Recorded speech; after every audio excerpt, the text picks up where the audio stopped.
esta discussão afeta, evidentemente, todo o panorama do debate religioso contemporâneo, onde, por incrível que pareça, as pessoas ainda se digladiam procurando provas da existência ou inexistência de Deus. Eu acredito que você pode ter uma evidência da existência de Deus, mas não uma prova lógica. Né? A prova lógica, tal como desenvolvida por São Tomás de Aquino e outros, apenas demonstra que é mais razoável você crer num Deus do que não crer. Mas ele não te dá uma certeza lógica absoluta, porque a própria expressão certeza lógica absoluta é contraditória de algum modo. Tá certo? Porque a lógica só investiga a dimensão do possível, nunca a dimensão do fato. Nenhum argumento lógico no mundo pode provar que algo aconteceu, ou está acontecendo, ou acontecerá. A lógica só pode provar que uma coisa é coerente com uma determinada premissa ou incoerente com essa premissa, ou seja, que ela é possível ou impossível, que ela contém uma contradição interna, que a torna impossível, ou que ela não contém contradição, portanto que ela é possível, ou até que ela é razoável. Esse é o máximo que se pode chegar. E, bom, é possível. Esta é uma pergunta. Outra pergunta é possível conhecer Deus? Sim, porque o mundo está repleto de depoimentos de pessoas que o conheceram. Então, isso é possível conhecer Deus e você ter a certeza absoluta, tá certo, e imediata da sua existência e da sua presença. Porém, aí nós temos uma coisa mais extraordinária do mundo. Aquilo que você conhece com certeza total, vamos dizer, pela percepção imediata de uma presença, não é comunicável a outra pessoa. Isto é uma fatalidade da Constituição humana. É o exemplo que eu dou, por exemplo, se você é a única testemunha de um crime. Você viu ninguém matando o outro na esquina. Você sabe quem é a vítima, você sabe quem é o assassino, você sabe como foi, você sabe tudo. Você pode provar isso? Não pode. Ao contrário, o seu testemunho é que será usado como elemento, não como prova, como elemento de prova. Elemento de prova significa o seguinte, que você vai provar absolutamente que foi aquele sujeito. Não, você vai tornar essa tese mais provável. A culpa do sujeito será mais provável do que a sua inocência. Isso é o máximo que você pode chegar. Se não fosse assim, não existiria o erro judiciário, que é uma coisa muito comum, onde as pessoas chegam a uma coisa que lhes pareceu uma prova e no dia seguinte você vê que não foi prova coisíssima nenhuma. E quem quer que tenha investigado qualquer fato, as pessoas gostam muito de estudar, de rever ideias, etc, etc. Eu digo, experimenta um dia você investigar um fato. Um fato pode ser um fato banal. Para ver se você o entende mesmo. Eu digo, você chega, no máximo você chega numa altíssima probabilidade, numa razoabilidade. Uma certeza absoluta é quase impossível. Existe certeza absoluta do ponto de vista puramente lógico-formal, que diz respeito apenas a possibilidades. Por exemplo, pode existir um quadrado com menos de 4 lados? Não pode, porque isso contradiz a própria definição de quadrado. Então isso é impossível. Tá certo? Mas que quadrado é este? É apenas um quadrado possível. É um quadrado universal, é uma ideia universal de quadrado. Muito bem, quando as pessoas colocam o problema da existência e inexistência de Deus, eu digo, você colocar esse problema no plano dos argumentos é você fazer buraco na água. Por quê? Porque Deus não é um universal abstrato, Deus é uma pessoa. E você não pode chegar a uma prova universal abstrata da existência de uma pessoa. Uma pessoa só se conhece por experiência. Você mesmo, por exemplo, você pode provar só por argumentos a existência da sua mãe, da sua avó, da sua tia, da sua namorada, ou da sua mesma. Você não pode. Só tem um jeito, você tem que se mostrar e dizer, olha, eu existo, eu estou aqui. Tá certo? Se bem que a minha conta no Google foi suspensa porque dizem que eu estava me fazendo passar pelo Olavo de Carvalho. E até hoje eu não consegui provar que eu sou eu mesmo.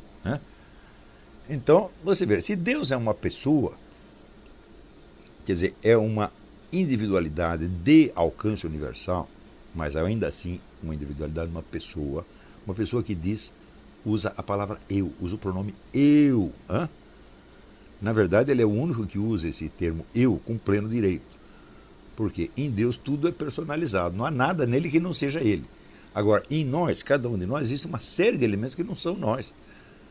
A nossa hereditariedade, que a gente desconhece, não sabe que elementos estão lá, tem cobras e lagartos lá dentro, você não sabe. As influências de fora que foram se impregnando e que você não lembra mais de onde vieram, tudo isso não é você.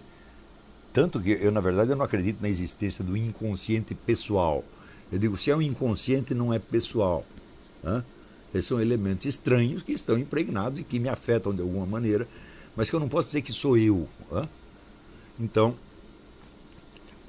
agora, isso quer dizer que nós somos eus, assim, por delegação, por empréstimo. Nós somos eu em potência. Ou seja, ao longo do tempo nós vamos nos personalizando, nós vamos pegando os elementos estranhos que estão em nós e nós vamos trabalhando e personalizando. Uns nós cortamos, outros nós transformamos, tá certo? Outros nós simplesmente desprezamos porque não tem importância. E no fim você vai personalizando o seu eu. E aí quando você está lá pelos 70, 80 anos, aí você começa a saber mais ou menos quem é o tal do eu. Se chegar a isso.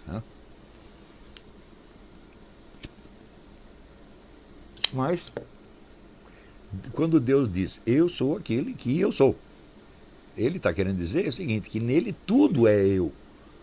Não há um elemento estranho, tá certo? Não há um elemento externo, tá certo? E o próprio apóstolo São Paulo, ele diz, nele vivemos, nos movemos e somos. Ou seja, não há nada que não esteja em Deus, de algum modo. Isso não quer dizer o panteísmo, de que Deus é o universo. Não, Deus é esse universo, mas quantos universos Ele queira criar? Tá certo? Ele mesmo já disse que vai criar outro, não disse? Então, quer dizer, Deus não pode ser esse universo, Ele transcende o universo. Então, mas ao mesmo tempo, tudo o que é, vamos dizer, neste mundo que nós dizemos que não é Deus, nós queremos dizer que não é Deus inteiro. Mas aquilo está em Deus, não há outro lugar onde possa estar. Por isso que diz o apóstolo que nele nós vivemos. Nós vivemos, o planeta Terra existe e os galáxias inteiras existem em Deus, como possibilidades internas do próprio Deus. Internas que não se confundem com Ele, mas que também não estão fora dele. Nada pode existir fora de Deus. Então, isso quer dizer que Deus é o único que usa a palavra eu com total propriedade. Nele tudo é personalizado. Existe, alguém usa uma imagem muito bonita, ele diz, em Deus o corpo inteiro é um rosto. Ora, nós reconhecemos as pessoas pelo rosto. Se você vê o sujeito pela ponta do dedo, você não vai saber que é ele. Se vê pelas costas, mais ou menos. Isso quer dizer que no nosso corpo, somente algumas partes estão personalizadas, especialmente o rosto, especialmente os olhos.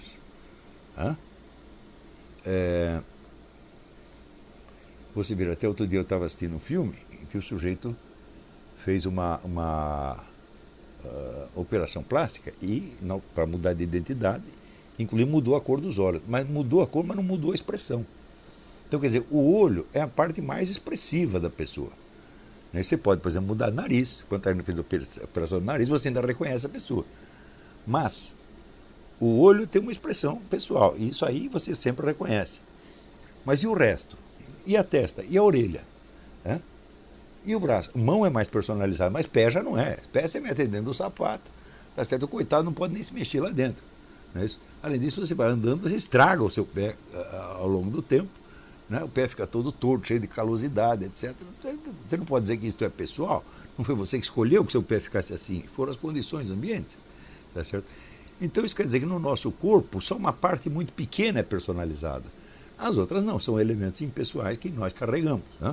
Mas em Deus não existe isto, não existe essa estranheza, não existe essa alteridade dentro de Deus. E por isso mesmo ele se define como eu. E nós, você vê, nós levamos algum tempo para perceber eu sou eu. Para você captar um pouco da sua identidade, leva algum tempo. E você pode perdê-la, qualquer doença mental faz você perder. Quando você perde a memória, você perde a sua identidade também. Tudo isso em nós é incerto, ao passo que em Deus aquilo é certo e permanente e imutável. Então,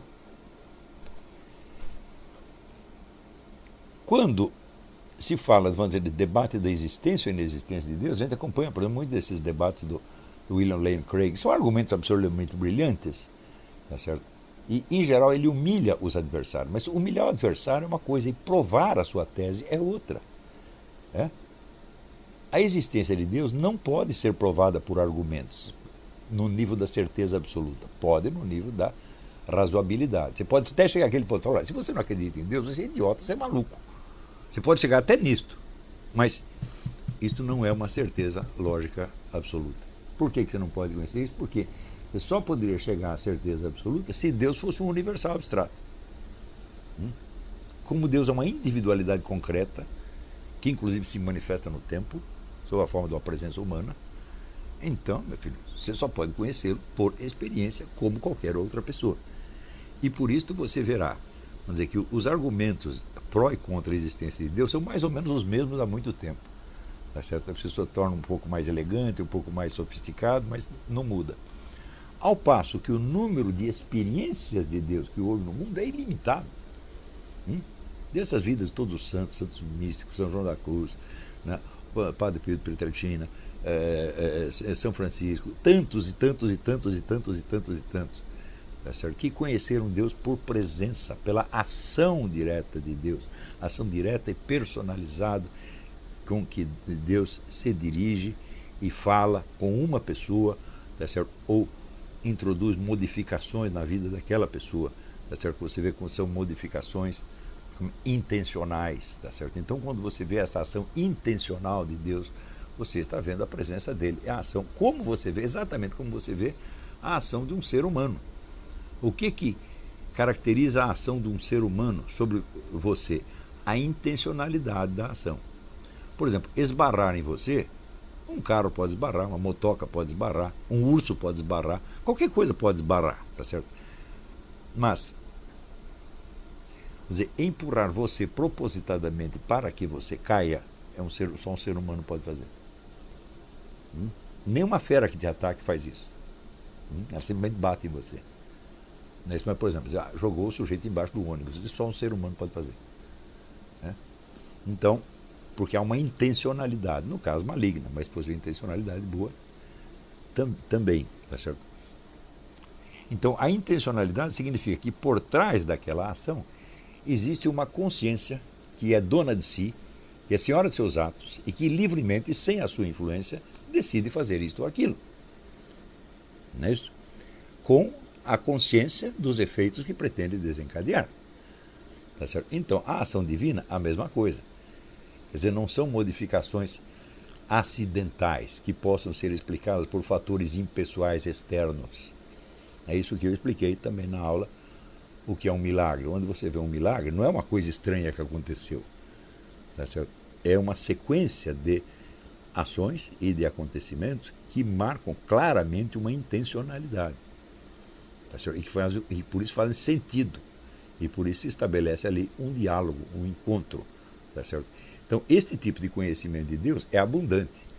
Não confundam isto com a ideia, esta sim, herética, de que só conhecemos Deus por uma experiência interior, por uma vivência interior ou por um sentimento. Não, isso é herético completamente. A ação divina é uma ação objetiva, externa. É uma ação sobre o mundo físico. Então, quando eu digo só o conhecimento experimental de Deus vale, não é experiência no sentido psicológico, subjetivo, de jeito nenhum. É experiência no sentido objetivo. Não é isso? Então, por exemplo, se você pega aquelas curas todas que Deus operou a pedido do Padre Pio de Pietrelcina, não eram modificações subjetivas. Eu tive uma impressão de que Deus falou comigo. Não, não, não. Ou era uma coisa que acontecia mesmo no campo físico, ou não acontecia. Então, existe esta possibilidade do conhecimento de Deus, mas esta possibilidade só tem validade cognitiva para aquele que a experimentou. Ela não é transmissível. Mas acontece que todas as verdades importantes no mundo são assim.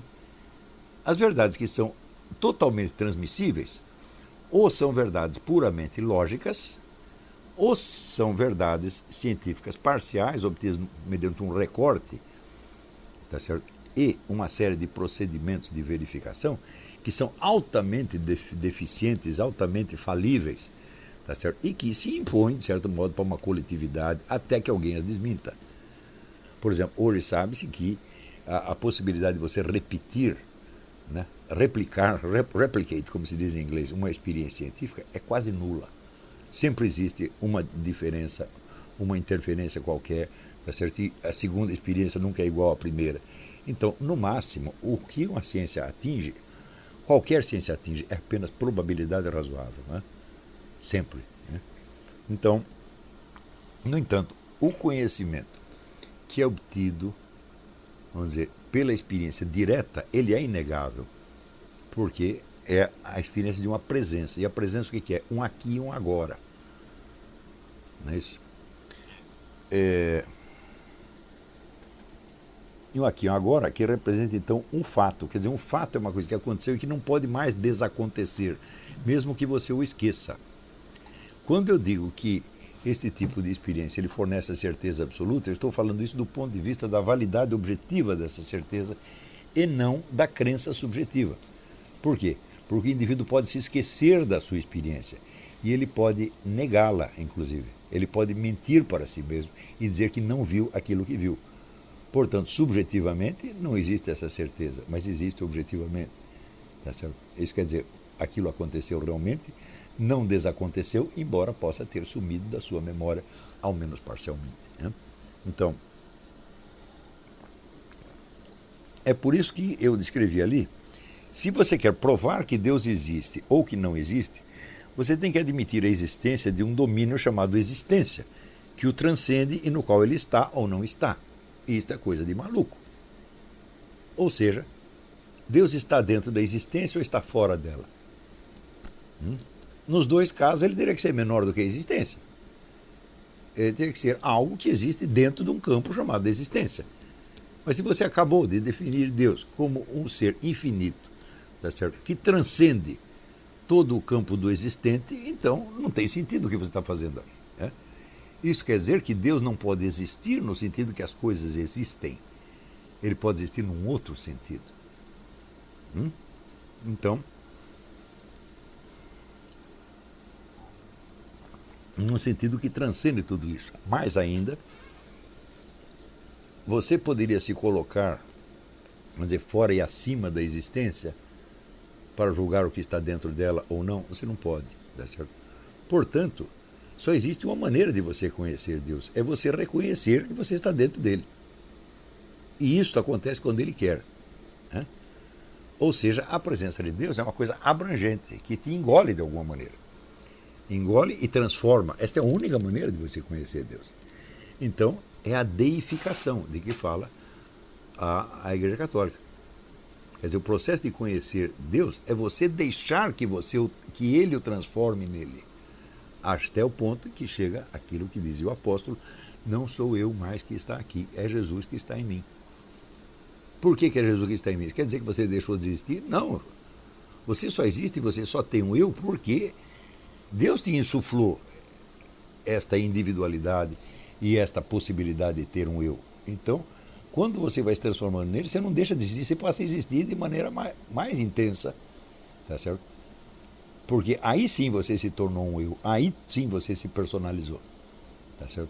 Então, não é a ideia, vamos dizer, da fusão. O eu que desaparece e é engolido numa universalidade abstrata, como mais ou menos é na metafísica hindu. Né? Então, quer dizer, eu não sou mais eu, agora eu sou o Brahman. Né? Então, isso é entendido como uma supressão da existência individual. Né? Mas,